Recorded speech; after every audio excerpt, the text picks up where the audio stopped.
of the webinar. And to submit a question, if you will please simply write your question in the box labeled chat. And Angela Taylor, Director of Programs for Lewy Body Dementia Association, will be fielding these questions and will present them to our speaker at the end of our presentation. Now I would like to introduce our speaker. And I apologize, I'm advancing slides. So you can see Dr. Martijn Müller is a Research Assistant Professor of Radiology at the University of Michigan and is co-director of the University of Michigan's Functional Neuroimaging, Cognitive and Mobility Laboratory. His research interests include the use of PET and MR imaging in the study of normal aging and neurodegenerative disorders. Dr. Müller will be presenting an overview of molecular imaging and the role it plays in the care of patients with Lewy body dementia. And Dr. Müller, I will pass the baton to you, so you can go ahead and advance your slides. Thank you very much for the introduction, and welcome everybody. I want to start with thanking the Lewy Body Dementia Association and the SNMMI for the opportunity to present at this webinar.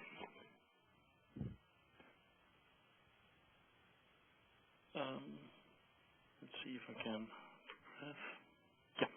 I want to start off with mentioning that I have no commercial relationship that is actually relevant to this presentation.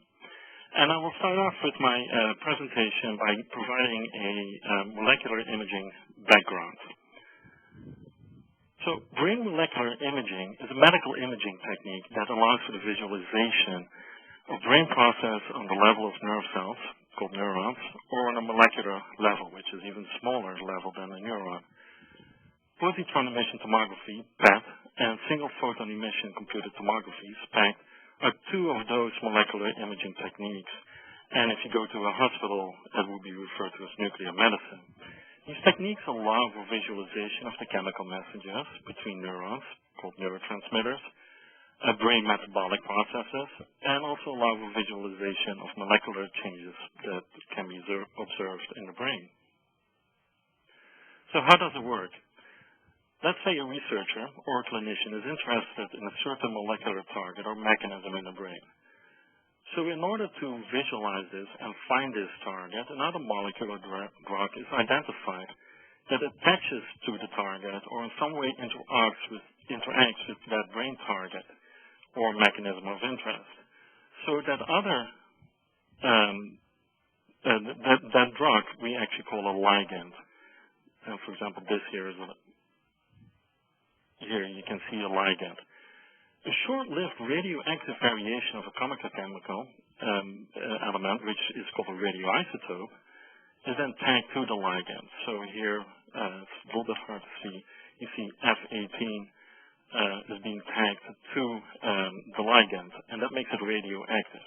So for example, if you want to study energy mechanisms of the brain called metabolism, you can actually inject glucose tagged with the F18 isotope, and that's what you see here.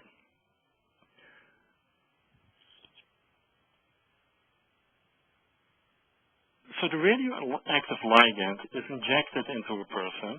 Sometimes it's actually inhaled or swallowed. And then the radioactive process takes place. It's slightly different between SPECT imaging and PET imaging, but I won't go into the details. But while this radioactive process is taking place, gamma rays are emitted, and those can be detected with a PET scanner, as you see here. Once you have detected those gamma rays, you actually can recreate then an image. And that image actually then reflects the density of the target that you're interested in. So in my example, we were interested in metabolism, and so we injected radioactive glucose. So the gray matter cells of the brain, where all the processing takes place, actually use this glucose to work, to do the processing. So they absorb that glucose, and the radioactivity that is emitted is measured. And so here we see a brain more toward the top, with the cortex all red. Red in this example actually means a hot color, and actually reflects high radioactivity. So there's a lot of glucose in these red areas. Cold colors, like blue and green here, actually reflects a low density of the target. And so this is a normal brain, because in the blue we see the white matter tracks, and these white matter tracks actually have very little cells that need the glucose. So it's these gray matter cells that basically metabolize this glucose, and that's why you will see a lot of radioactivity there. So this gives us a good overview of how metabolism is in the brain. And so for the rest of this presentation, I will show a lot of these pictures, and each time I'll explain what we're looking at. Before we continue, I want to point out that molecular imaging is safe. Even though I talk about radioactivity and nuclear medicine, there are actually very little side effects, and the amount of radiation are very low, especially if it's used for non-pregnant adults. Actually, most of these procedures expose patients to about the same amount of radiation as they receive in a few months of normal living, and the SNMMI website, which you can find here, has actually an excellent fact sheet with all the information on molecular imaging and its safety. Another point I want to point out is that in this presentation, I will be talking a lot about research and not as much as about the clinic or the FDA-approved ligands. So that most ligands that will be discussed actually have not been approved by the Federal Drug Administration for indicated use in medical settings. However, all these images that I will show and all these ligands that are being used are actually approved for use in research settings and actually have undergone the same rigorous tests for safe use in humans as FDA-approved ligands would have. These ligands are actually referred to as investigational ligands or research ligands, and actually may become FDA-approved later on. All right, I'll start off with dementia with Lewy bodies. There's a little overview of the clinical features. So dementia with Lewy bodies is the second most common degenerative dementia after Alzheimer's disease. And dementia with Lewy body has dementia features somewhat similar to the ones found in Alzheimer's disease, but also motor features comparable to those of Parkinson's disease. In this presentation, I will especially talk about some of these symptoms, in particular dementia, visual hallucinations, Parkinsonism, something called REM sleep behavior disorder, acting out of dreams. We'll talk about dopamine PET imaging in relationship to Parkinsonism, frequent falls, and visual spatial abnormalities. Another thing I want to point out is that Lewy body dementia, LBD, is actually an umbrella term for dementia with Lewy bodies, and Parkinson's disease with dementia, often referred to as PDD. So, in the end, both actually will kind of present with the same symptoms, but the onset of the disease is somewhat different. And so rather arbitrary time cutoff was actually established to differentiate between dementia with Lewy bodies and Parkinson's disease with dementia. So people who have Parkinson's disease for more than a year and later in the disease develop dementia are actually diagnosed with Parkinson's disease with dementia. People whose dementia occurs before or within 1 year of Parkinson's disease symptoms are actually diagnosed with dementia with Lewy bodies. I will, throughout this presentation, sometimes use these interchangeably. So, a Lewy body is actually a neuronal protein inclusion. So Frederick Heinrich Lewy was actually the first one to describe these neuronal inclusions in cells in 1912. And so this is typically what they will look like, for example, in the substantia nigra, the midbrain structure, in a very round kind of shape, and they're called, referred to as Lewy bodies. Lewy actually never seemed to make note of these typical occurrence of these inclusions in the midbrain structure called substantia nigra, and that finding was actually made later on in 1919, and since then they were actually called Lewy bodies. So he actually never found it in the substantia nigra, he found it in another location, which I will be talking about later on. But since 1919, these have been referred to as Lewy bodies. If you look at Parkinson's disease patients, they typically have these Lewy bodies in the substantia nigra. And the substantia nigra is a very small area in the midbrain that actually has these pigmented black neurons, hence the name nigra or black. And Lewy bodies sort of start to form within these neurons. And so because of that, these dopamine-producing cells in the substantia nigra actually die off, and that actually leads to a loss of dopamine in another structure called the striatum, because the substantia nigra actually makes the dopamine and then sort of transports it to the striatum. So if these neurons die off because of Lewy bodies, dopamine in the striatum actually will start disappearing. What we see in Lewy body dementia or dementia with Lewy bodies is that these Lewy bodies are not only limited to these brainstem midbrain regions, but are actually diffuse and throughout other areas of the brain, including the cortex. In this webinar, actually, I will discuss the brain changes that can be seen in Lewy body dementia patients by using these molecular imaging techniques, such as PET and SPECT. And in particular, I will discuss the loss of dopamine in the striatum, which I already alluded to a little bit, cortical beta-amyloid depositions, or Alzheimer's plaques, loss of acetylcholine, and metabolic changes in the brain. And then I will discuss how these brain changes relate to some of the symptoms that I pointed out before. So we'll start off with dopamine PET imaging, which is particularly related to Parkinsonism. So there are actually no molecular imaging ligands or PET ligands to visualize Lewy bodies in the brain. So we cannot, we don't have a drug or a chemical that directly targets Lewy body at this point.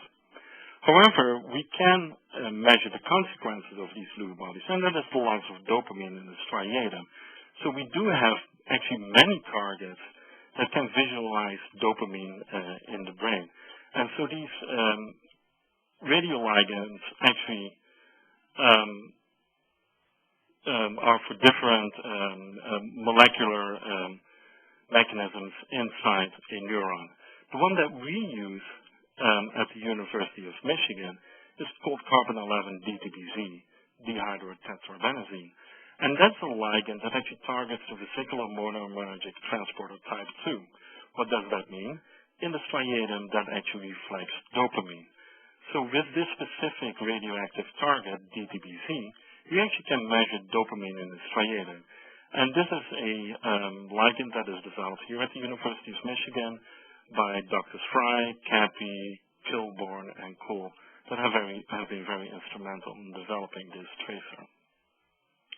If we look at dopamine and Parkinson's disease, then we actually see an asymmetrical loss.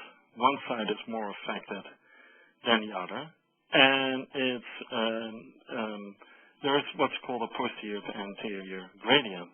So the back end, the back region, is actually much more affected than the front region, and the top region is actually much more affected than the lower regions.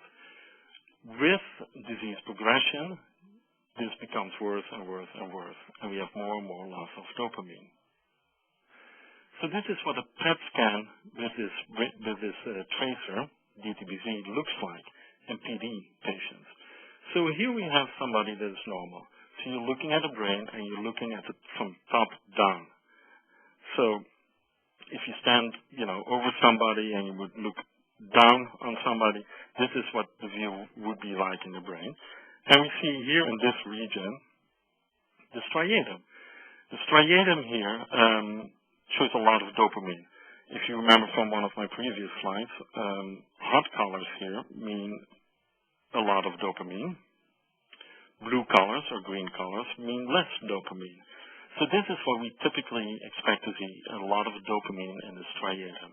It's very hot and, it's even white hot, so to say. So there's a lot of it. If we look at somebody that has very mild Parkinson's disease and was just diagnosed with the disease, we see that compared to normal, the colors are not as hot anymore. There's a lot of loss already. It's still red over here, but there's already considerable loss. Another thing is to notice is that it's asymmetric. So the left side of your screen, there's much more green and much less red than on the right side of your screen. Another thing to notice is that in the back region here, there's much less than we see in the front region here. Same here. In the back region on the right side of your screen, there's much less than in the front region. So it's asymmetrical, there's a gradient, and if disease progresses from moderate Parkinson's disease to moderate severe Parkinson's disease to very severe Parkinson's disease, there's hardly any dopamine left, so it's all green. So compared with a normal control, or even with somebody who has mild Parkinson's disease, there's actually a great loss of dopamine in that structure called the striatum. One thing I want to point out is that mostly I will be talking about PET tracers, but in my introduction I also said that there are SPECT tracers. There is a difference in terms of the radioactivity. SPECT tracers typically produce more blurry pictures. So as we saw in the previous slide where it's very well delineated and we can see a lot of detail, the SPECT image shows the same pattern, but it's somewhat more blurry and it's not very well delineated. But SPECT imaging can be used as well to show the same results. So we also do DTBC PET imaging, so that dopaminergic radioligand, in dementia with Lewy bodies. And in one study, we compared normal controls with Alzheimer's disease patients, with dementia with Lewy body patients, with Parkinson's disease patients. So one thing to notice is that when you have Alzheimer's disease, we're looking here at the same region called the striatum. If you have Alzheimer's disease, there's very little loss of dopamine in the striatum. It's almost the same as in normal controls, people who don't have Alzheimer's disease or DLB or Parkinson's disease. If you look at dementia with Lewy bodies, compared to Parkinson's disease, that is very similar. It's green and there's a lot of loss of dopamine in the striatum, in this midbrain region. And compared to Alzheimer's disease, it's very different. So there's no loss of dopamine in Alzheimer's disease. There's a lot of loss of dopamine in dementia with Lewy bodies. There are also differences. So it's very similar, but there's also differences between Parkinson's disease and dementia with Lewy bodies. If you look at dementia with Lewy bodies, it seems to be a little bit more symmetrical. So left of your screen here is a little bit more affected than the right. Here it looks a little bit more symmetrical. If we go a little bit lower in the brain, we see some differences as well. Here, there's much less in dementia with Lewy bodies, as where in Parkinson's disease, there is still a little bit of dopamine very comparable, perhaps, to normal controls for people with Alzheimer's disease. So there are some subtle differences in dopamine loss between dementia with Lewy bodies and Parkinson's disease, and between Parkinson's disease. Again, we can do this with SPECT imaging. SPECT imaging will show the same results. We have a normal control here, somebody's healthy, somebody with Alzheimer's disease, somebody who has dementia with Lewy bodies, and somebody who has Parkinson's disease, and somebody who has Parkinson's disease with dementia. So SPECT will show the same results, but again, it's very blurry, and for example, over here you get very little detail, and you get a lot of what's called background activity as well. So the pictures are not as clear, so that's why we always prefer PET imaging over SPECT imaging. Now, there is actually an FDA-approved tracer for dopamine PET imaging. In early 2011, the FDA actually approved the SPECT ligand, so the less detailed one, ioflupane, and the brand name is actually DETScan. The indication is to assist in the evaluation of adult patients with suspected Parkinsonian syndromes. The indication furthermore says that DETScan may be used to help differentiate essential tremor for tremor due to Parkinson's syndromes. And I'll go briefly show you that somebody who has essential tremor has a normal DETScan, as whereas somebody with Parkinson's disease has a lot of loss of dopamine. However, that scan has not been approved by the FDA to differentiate dementia with Lewy bodies from Alzheimer's disease. So that indication is not given at this point. So let's go to some conclusions so far what we can do with dopamine imaging.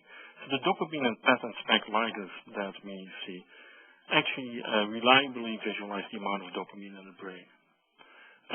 Dementia with Lewy body patients show a loss of dopamine in the structure called the striatum. These molecular imaging ligands actually may distinguish dementia with Lewy bodies from prototypical Alzheimer's disease, but actually cannot distinguish it from Parkinson's disease. And as I just mentioned, the DET scan is indicated for differentiation between Parkinson's disease and essential tremor. However, the FDA may consider indicating dopamine PET or SPECT imaging for differentiation between Alzheimer's disease and dementia with Lewy bodies, as actually is the case in Europe. However, here it's not the case yet.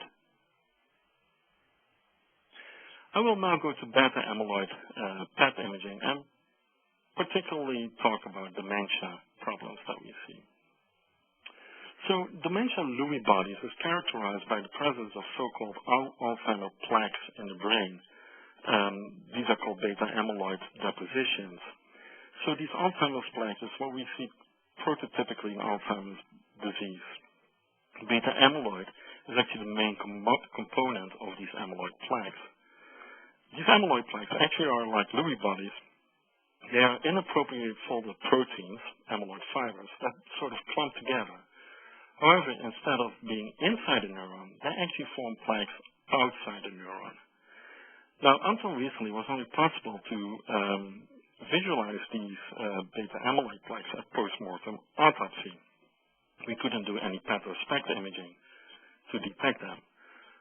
However, since, I believe, 2004, we have a ligand available, which is called the Pittsburgh Compound B PET ligand, or PIP. And PIP was introduced a decade ago, 2004, by Dr. Klunk and Dr. Mattis and colleagues at the University of Pittsburgh, hence it's called Pittsburgh Compound B.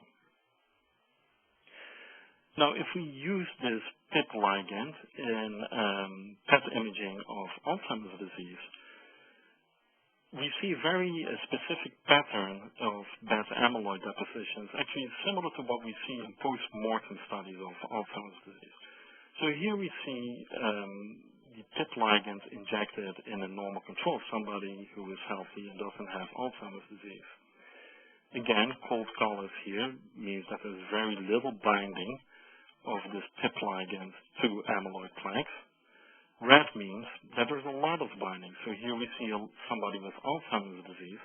And this person with Alzheimer's disease has a lot of binding, so has a lot of amyloid plaques, even yellow colors here, throughout the whole brain, but particularly in the frontal cortex, in the precuneus, and the posterior cingulate. These are different brain regions. And that's a pattern that we see very typical in people with Alzheimer's disease. So this is somebody with a lot of Alzheimer plaques in the brain. So this PIP imaging has also been done in Parkinson's disease with dementia and dementia with Lewy bodies, and also some post-mortem studies. And some of the results here are tabulated here. What should be noted is that there is cortical beta-amyloid burden in subjects with dementia with Lewy bodies or PDD, but it's generally lower and more variable when compared to AD. So where it's very consistent in Alzheimer's disease, there is lower levels of it, and it's a little bit more variable than Alzheimer's disease.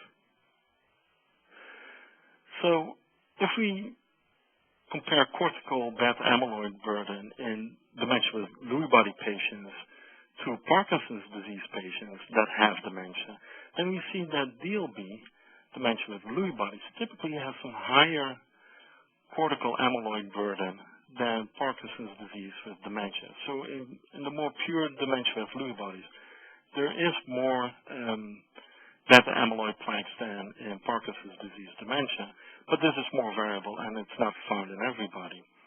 Here we see the beta amyloid burden, so the amyloid plaques in DLB patients, dementia with Lewy body patients, compared to normal controls. And the areas in red here indicate where there is more beta amyloid plaques or Alzheimer's plaques compared to normal controls. And as you can see, there's a lot of regions that are red and that indicate that there's more plaques, Alzheimer's plaques in DLB. If you compare dementia with Lewy bodies to Parkinson's disease with dementia, again, there are more areas that are in red. So there's more amyloid or Alzheimer's plaques in dementia with Lewy body than in Parkinson's disease with dementia, the same that we see in this picture here. We've done some research in our lab in Parkinson's disease patients that were not demented, but were actually at risk for dementia.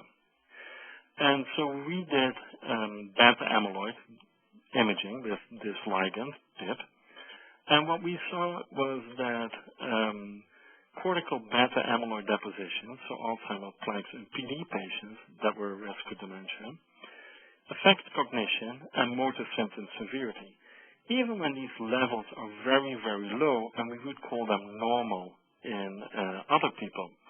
So if you look at this plot over here, what we have plotted here is the global cognitive Z-score, and that means that the more you go this way, the better somebody does. The more you go this way, the worse somebody does on all kinds of pen and paper tasks and puzzles. Here we have plotted the cortical amyloid deposition, and so the more you go up here, the more Alzheimer's plaques somebody has in their brain. And what we see here is that when you have more Alzheimer's plaques, when you're here, actually you do a whole lot worse on these on these cognitive tasks, on these pencil and paper tasks, than when you are low in Alzheimer's plaques. You do actually a whole lot better. So there's a negative association that you see here. In other words, the more Alzheimer's plaques you have, the worse you do cognitively in Parkinson's disease. It should be noted that all these people here are actually in a normal range, what we would consider normal in healthy controls. So when you have Parkinson's disease and when you have already a loss of dopamine, a little bit of amyloid actually increases and magnifies your cognitive problems. We have something similar with the balance and gait issues that we see in Parkinson's disease. So there's a lot of postural instability and gait difficulties, same as in Lewy body dementia. And so we plotted amyloid plaques versus a clinical score that indicates the degree of severity of these postural instability and gait difficulties. And there's a linear association showing that more amyloid plaques in the brain, more Alzheimer's plaques in the brain, actually is associated with more severe balance and gait problems. So again, same as for the cognition, when you have very little amyloid plaques in the brain, it already magnifies existing problems that exist because of the dopaminergic loss. There is actually an FDA-approved beta amyloid tracer. It's called florbetapir, and it's very similar to the PIP ligand that I've been discussing before.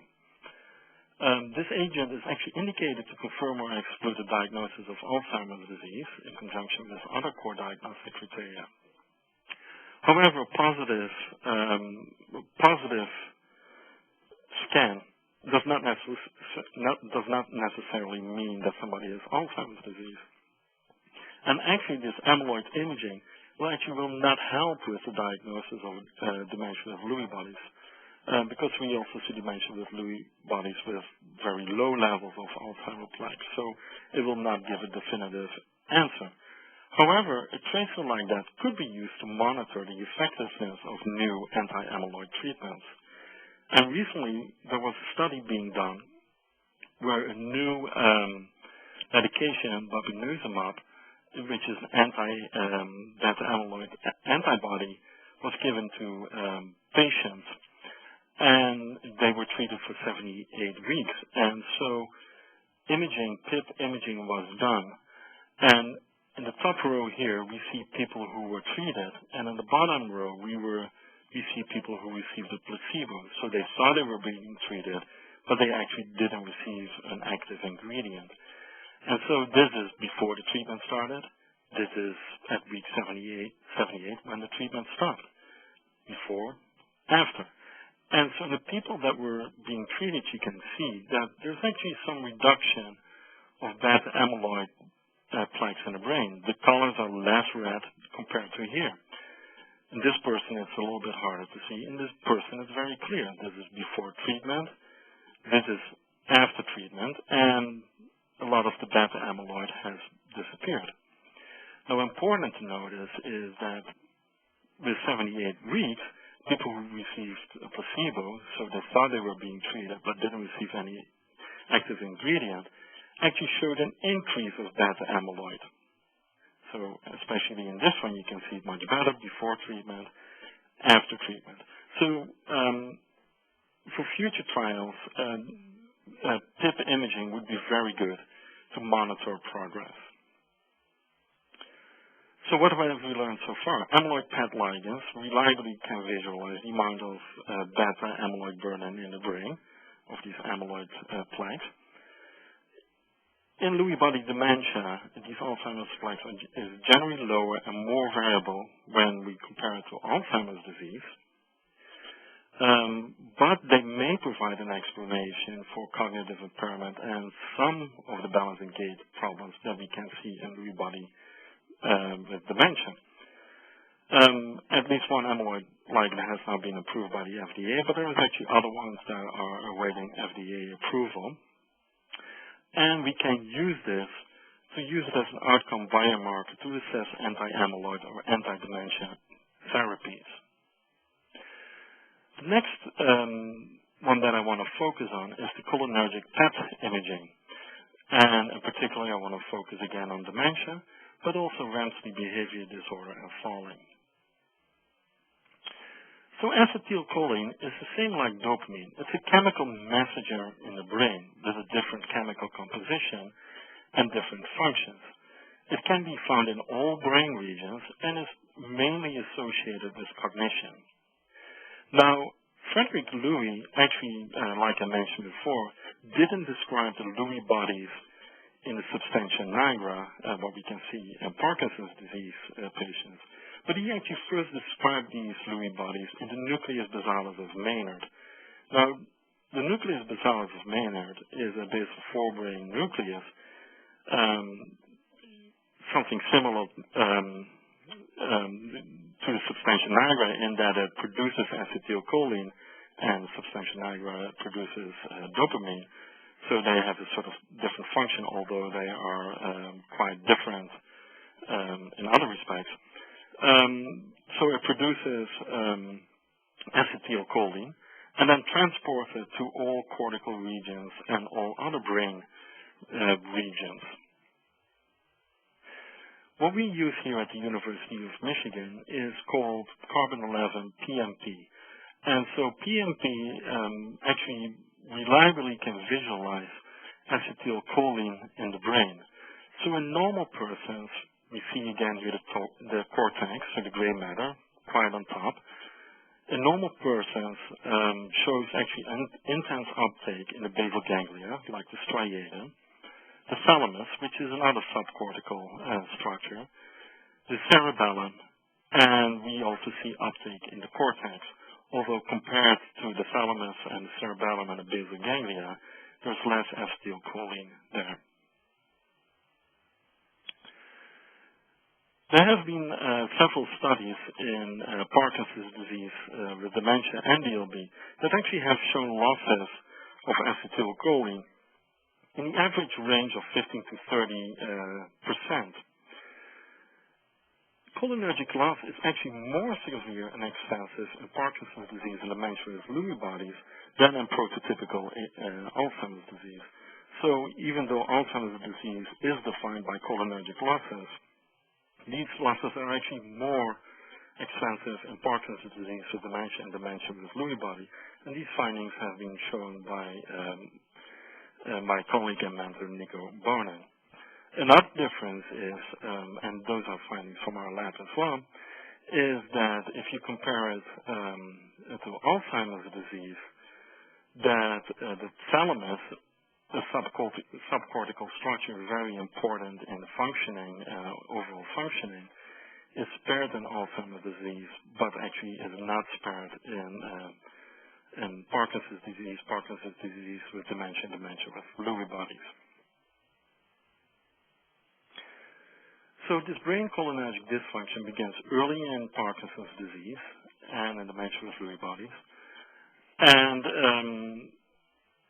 it begins early in Parkinson's disease, but is more widespread and profound in PDD and dementia with Lewy bodies. It appears that these losses in PDD and DLB are to the same extent. Increased cholinergic losses are associated with more impaired cognition. And those are findings that have been found by Shimada et al., for example. And they show here, again, this is a sort of cognitive task that tests your ability to think and solve problems. And the more you go this way, the better you do, the more you go this way, the worse you do. Here is acetylcholine in the brain. This is low, this is high. And so you can see people who have more acetylcholine in the brain, they typically do better on this cognitive task. Notice that these dotted lines here give the range, normal range in normal control, so people who don't have Alzheimer's disease or Parkinson's disease or dementia with Lewy body. And typically everybody that has Parkinson's disease with dementia with Lewy bodies or Parkinson's disease is typically below this normal range. So loss of acetylcholine is also associated with impaired cognition, just as more amyloid plaques in the brain, Alzheimer's plaques in the brain, is also associated with impaired cognition. We have done some studies in our lab, and so we have found that cholinergic loss is actually associated with falling. We actually compared Parkinson's disease patients with a history of falling to Parkinson's disease patients that didn't have a history of falling. And what we found is that the Parkinson's disease fallers have much less acetylcholine both in the cortex as well as in the thalamus than these non-fallers. It should be noticed that there actually was no difference between fallers and non-fallers in loss of dopamine in the striatum, what we typically see in Parkinson's disease patients where there's a lot of loss of dopamine in the striatum. There was no difference between fallers and non-fallers. So this really indicates that acetylcholine, the loss of that, is probably associated with falling and contribute to balance and gait impairments. So this may provide an explanation for frequent falling in Lewy body with dementia. We have done another study in our lab where we looked at cholinergic loss and REM sleep behavior disorder. REM sleep behavior disorder is the acting out of dreams, and it's an early symptom, and it's very common in dementia with Lewy bodies and Parkinson's disease with dementia. We recently showed that the presence of these REM sleep behavior disorder symptoms, so basically ask people if they act out dreams, we showed that the presence of that is in Parkinson's disease is associated with cholinergic losses in the cortex and the thalamus. Again, it's not associated with loss of dopamine in the striatum.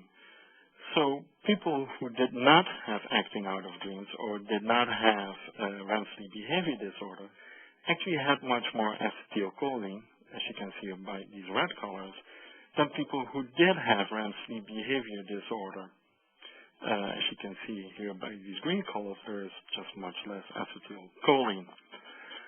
Again, levels of dopamine in the striatum was actually very similar between the two groups. So this indicates that the loss of acetylcholine is very instrumental in REM sleep behavior disorder. And so the presence of REM sleep behavior disorder symptoms may signal early cholinergic losses. So people who already have acting out of dreams even before they have the onset of symptoms or before the onset of dementia may already have early cholinergic losses.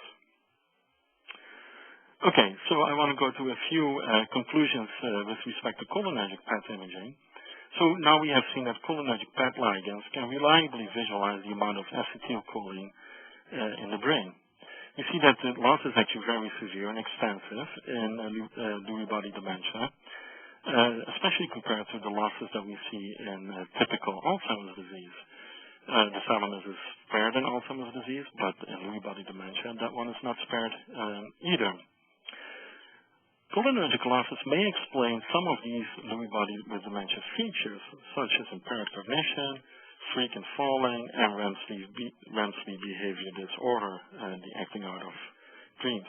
At this point, no cholinergic PET ligands actually have been approved by the FDA for clinical use, but similar to the amyloid, beta-amyloid imaging ligands, they may be very useful as a biomarker for progression in medication studies. One last point I want to bring up is metabolic PET imaging, and in particular to visual hallucinations and visual spatial problems. So the brain actually can only use sugars as an energy source. It cannot metabolize or cannot burn fats. It only can use sugars. So PET imaging can be used to measure cell metabolism by injecting glucose sugar. And I already showed images of that in my introduction. So FDG, which is the glucose, can be injected. Neurons that are alive will metabolize the glucose, while dead or dysfunctional cells will actually not metabolize, will not use that sugar. So if you look at the normal brain, and this is the picture you saw at the introduction, you see a lot of red, so you see a lot of healthy brain cells using the sugar to keep on going.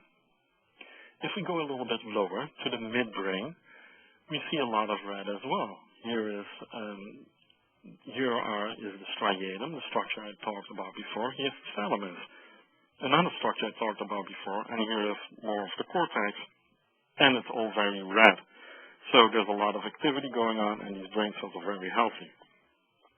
If we go even lower in the brain, there's a lot of activity and healthy brain cells as well. So this is what a glucose PET scan should look like in somebody that doesn't have any neurodegenerative disorder. If we look at somebody that has Alzheimer's disease, we see a typical pattern of overall reductions. There is, at all levels of the brain, here's the normal control as comparison, there's overall reductions. However, there is some sparing here of the primary motor and sensory areas, and in particular of the occipital lobe, the visual cortex, where all the information processing takes place that you get from your eyes. So those regions are relatively spared in Alzheimer's disease.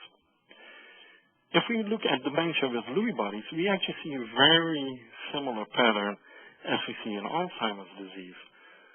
However, unlike Alzheimer's disease, there's also severe metabolic reduction in the occipital lobe. So the region that we saw in Alzheimer's disease as being relatively spared, we actually see here is gone as well. So there's a lot of yellow and greens and blues over there. So these cells are not functioning. So this actually may explain, since the occipital lobe is associated with visual processing, this actually may explain visual hallucinations and some of the visual spatial problems, like perceiving death and other related problems that we see in dementia with Lewy body patients. So FDG PET imaging of dementia with Lewy bodies shows a similar pattern of metabolic reductions as can be seen in Alzheimer's disease. In Alzheimer's disease, there's some sparing of the primary motor and sensory areas. But in Lewy body, dementia of Lewy bodies, there's no sparing of the occipital lobe that we see in Alzheimer's disease. So the visual cortex has reduced metabolic activity as well. This may provide an explanation for the visual spatial problems and visual hallucinations. Also, this observation that we can see a difference between Alzheimer's disease and dementia with Lewy bodies indicates that ACh PET imaging may actually be suitable as a clinical diagnostic aid to differentiate dementia with Lewy bodies from Alzheimer's disease. However, at this point, it has not been approved by the FDA for this indication. All right, I'm nearing the end of my presentations, and if you have any questions, please submit them. I want to do some overall conclusions. So what we have seen in this presentation is that molecular imaging can be used to visualize brain changes in Lewy body dementia in vivo. So we don't need to do post-mortem studies. We can actually see these changes when somebody is alive. We see in Lewy body dementia brain changes that we actually can see both Alzheimer's disease and Parkinson's disease with dementia. So we see loss of dopamine in the striatum, which is very typical of Parkinson's disease. We see cortical amyloid depositions in most patients. We see widespread cholinergic loss. And we see overall metabolic reductions, particularly in the visual cortex in dementia with Lewy body. The FDA-approved, it is FDA-approved, but not for this indication, but ACh PET for cell metabolism and the DET scan, dopamine SPECT scan, could be helpful in the diagnosis of Lewy body with dementia. However, it has not been indicated by the FDA for that purpose. So at this point, it cannot be used, although off-label perhaps. FDA-approved flow beta PET and cholinergic PET ligands could be used to monitor the effectiveness of new anti-amyloid and cholinergic treatments as these come available. And with that, I actually want to conclude this presentation, and thank you for attending this webinar. And also want to thank you, Dr. Nicolaas Boner, for his assistance in the preparation of this presentation and providing materials. So with that, I believe I'll give it over to Elizabeth Patrick. All right. Well, Dr. Müller, thank you so much for that informative presentation. I believe Angela Taylor was going to field our chat question, and I think we only have one so far. I was trying to get a few more questions on here, so if anyone has one, if you can write in the chat box and send to all participants, and we can get going on that. And briefly, before we start Q&A, I just want to thank everyone again, Sayuma and Bridget from SNMMI for organizing.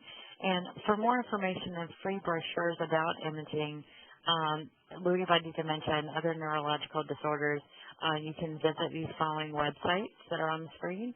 And we will also, after the webinar, be taken to a brief webinar survey, and your feedback is greatly appreciated. And thank you all for joining us.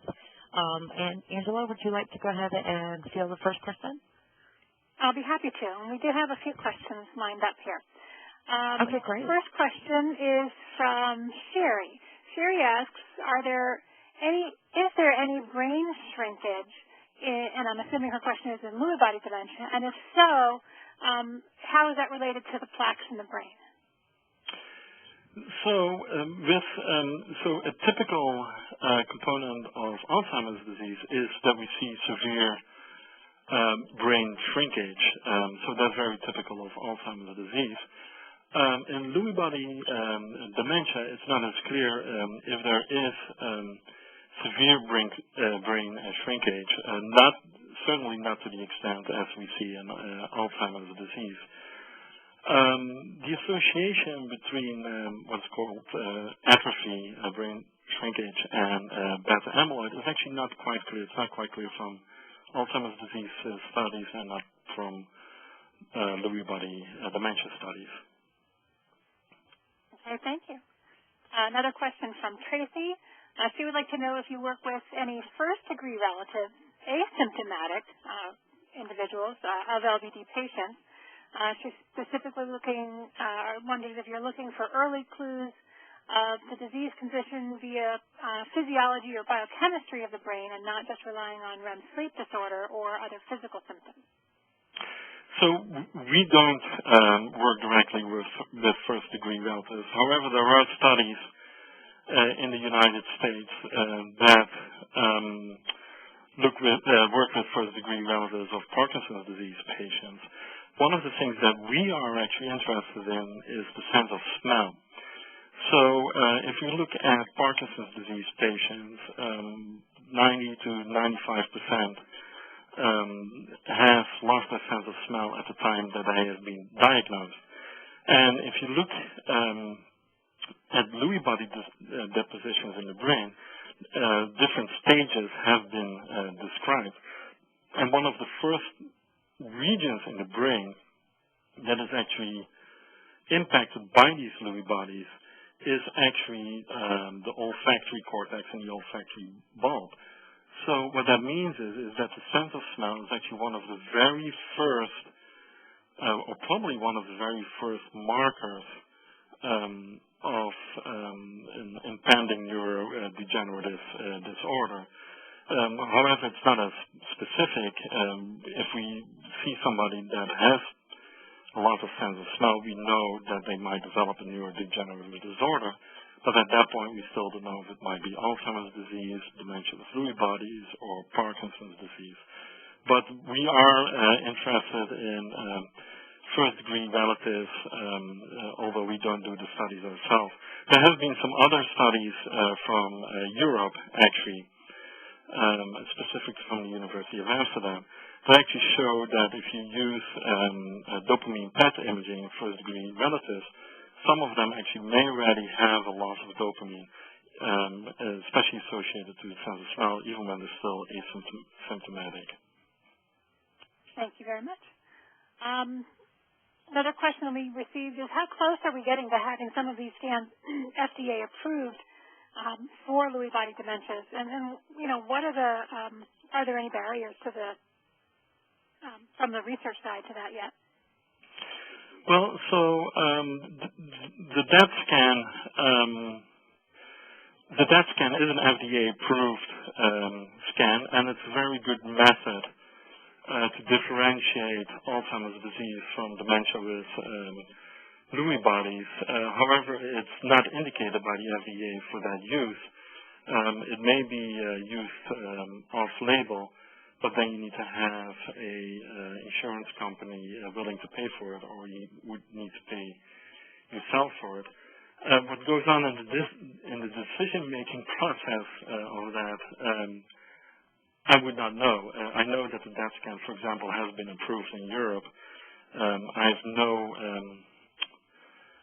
clue why it has not been in the U.S., but probably because the pharmaceutical industry didn't ask for that indication. But as to decision-making processes, I'm not involved with that. The other scan, the FDG scan, so the glucose PET scan, recently was up for an indication for use in dementia by the FDA, and they actually denied that because they thought there was not enough evidence that it really could differentiate from Alzheimer's disease. Okay, thank you. Another question from Tammy. Does every nuclear medicine center have the ability to do these scans? No, most not. These are largely available in research settings only. These are not even largely available in research settings. So most of them that I have discussed are investigational ligands.